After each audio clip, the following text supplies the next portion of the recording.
1954 தூக்கு படம் வருது. அப்போ பராசக்தியிலேருந்து அது வரைக்கும் பார்த்தீங்கன்னா சிதம்பரம் ஜெயராமன் பாடுவார்.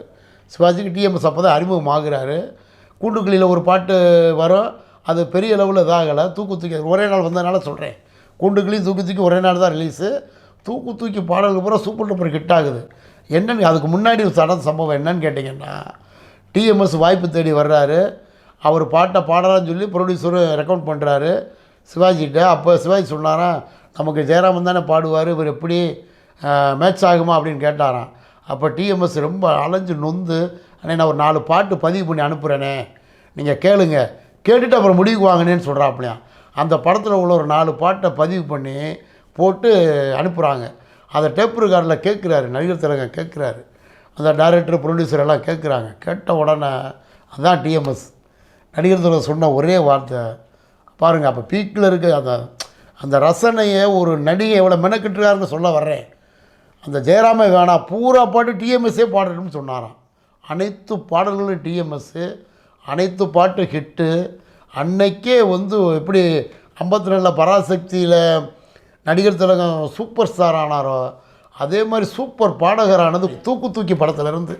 கூண்டுக்குழியும் தூக்கி ஒரே நேரத்தில் ரிலீஸ் ஆகுது. பெரிய பெரிய பாடகர்கள் இருந்திருக்காங்க. சிதம்பரம் ஜெயராம, திருச்சி லோகநாதன், பெரிய வாய்ஸ்காரங்க. அப்படி பாடல்கள் மத்தியில் Sirkazhi Govindarajan. TMS overtake பண்ணி போய் அவர் வாய்ஸு நடிகர் திலகத்துக்கும் மக்கள் திலகத்துக்கும் அச்சு அசலாக பொருந்துற அளவுக்கு மாறினது. பல மாடுலேஷனை உருவாக்குனார். அதில் தான் அவர் டிஎம்எஸ்ஸே பதிவு பண்ணியிருக்காரு. நான் ஒரு நிருபர் கேட்குறாரு டிஎம்எஸ்கிட்ட, நீங்கள் எல்லாருக்கும் பாடியிருக்கீங்க, கிட்டத்தட்ட 30-40 நடிகர்களுக்கு பாடியிருக்கீங்க, ஈஸியாக எப்படி பாடுவீங்க, கஷ்டமாக எப்படி பாடுவீங்கன்னு கேட்டாங்களாம். அப்போ டிஎம்எஸ் பதிவே இருக்குது, காணொலியே இருக்குது அவர் சொன்னது. அதாவது அவர் என்ன சொல்கிறாருன்னா, நடிகர் திலகம் எப்போ பார்த்தாலும் வாங்க உட்காருங்க அமருங்கன்னு இங்கேருந்து கேட்பாராம்.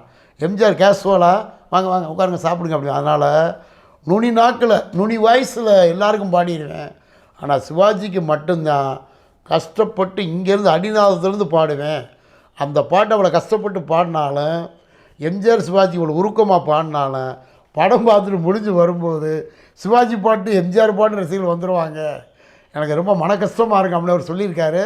அந்தளவுக்கு தத்ரூபமாக பாடியிருக்காரு. அதான் உண்மை.